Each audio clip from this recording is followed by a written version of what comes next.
In this video, we will discuss how to help at-risk and underprepared students.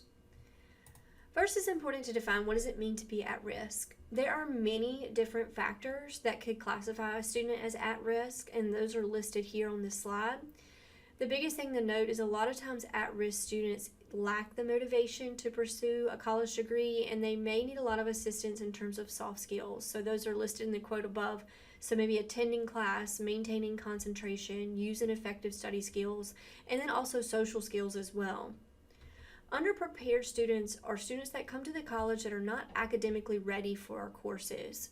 A lot of times, again, these students don't know exactly what needs to be asked, so proactive advising helps them tremendously. When serving underprepared students, it's important to explain to them the resources on campus, but also too how to go about accessing those resources. They need specific details on why those resources are important. Also too, they may just be apprehensive because they don't know how to go about accessing those resources. So maybe taking the student to the resources, being proactive and reaching out to those people that are in charge of those resources and asking them to contact the student can help as well. Again, a lot of times underprepared students need help with those skills such as time management, stress management, and communication skills. What is your role as the academic advisor when helping at-risk or underprepared students? The big thing for you is understanding those warning signs from students. So they may come to you during advising a session and express the difficulties that they're having in classes, maybe in terms of study skills or time management. They may come to you and express that they're having difficulties financially. They may have difficulties in their home situation, their family situation, or maybe a social situation as well. So identifying those warning signs and then connecting those students to those resources. We do have an early alert system here on campus, which is a VISO. If you are seeing warning signs in your advisees, you can put in an early alert to have someone on campus reach out to them. It's important for you to know what resources can help at-risk and underprepared students. We do have the MAP Center on campus. We have TRIO, which is an excellent resource. Again, both of these two places, a student may be very apprehensive about themselves going and accessing these resources.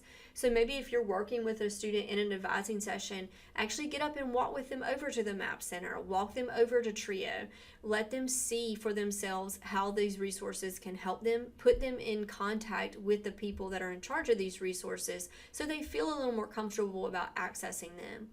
Disability services, if the student qualifies, we do have a retention specialist on campus that you can put the student in contact with.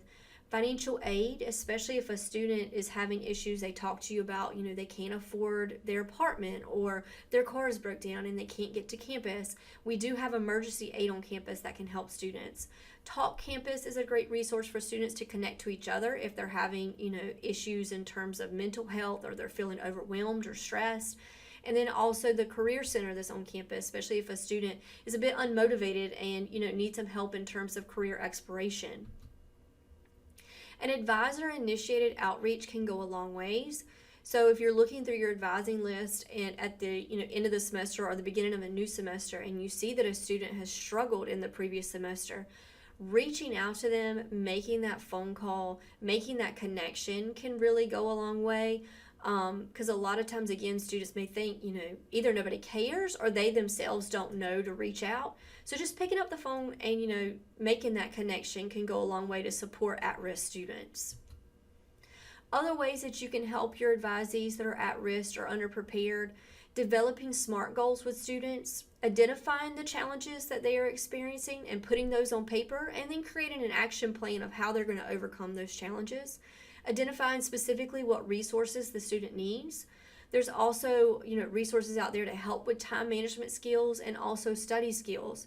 There's a folder located in this module that you can use to print to help some worksheets and things, some URLs and things that you can use to print and work through together with your advisees. If a student is on academic warning, probation, and suspension, it's important for you to understand what that means for that student, and then what you can do to help the student in the future to get off either warning, probation, or suspension. There's a document posted in the module this week that goes over what it means for a student to be on warning, probation, and suspension. And there's also a form there for our academic plan that we complete with students. Now, if a student's on warning, you can complete this academic plan with the student and keep it on file.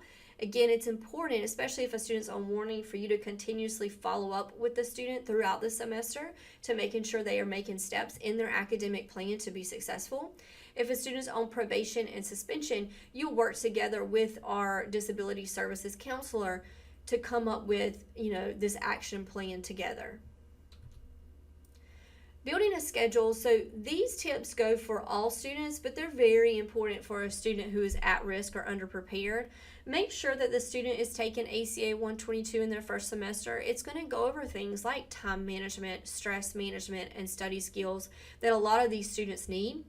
If a student needs remedial classes such as Math 003 or English 002, making sure they're taking it in their first semester, and that will set them up for success in their future courses. Balancing a student's core and elective classes. It's also important to note that you want to get a student hooked in their first semester, especially if they're an at-risk student. So giving them that class that really relates to their career goals and making them look forward to coming back in the future, and that will really help with retention. Making sure to balance writing intensive courses. So you wouldn't want to put in a student into 3 or 4 very writing intensive courses, because this can be really overwhelming for a student. At the same time, separating math and science if possible, especially if a student comes to the college academically unprepared. Encouraging seated courses if you see that the student struggles with time management or if they struggle with independent learning. If the student is taking primarily online courses, discussing with the student a schedule of when and where the student will complete the classes weekly. Again, there are some time management resources posted in this module. Sitting down with the student and creating a weekly schedule of what their week is going to look like. When are they going to work on these online courses? Students should be scheduling online courses just as they would their seated courses. And then looking at a student's past success rate and determining the number of courses the student should be taking. So a lot of students will come to you and say, I want to be full-time, maybe for financial aid purposes, but students can still receive financial aid as a part-time student, and making the student understand that it's just as important for you to be successful in your classes than it is for you to be full-time. Not all students can handle being full-time, especially if they're at risk or underprepared. If you ever have any questions or concerns about working with at-risk or underprepared students, please make sure to reach out to someone in the advising committee.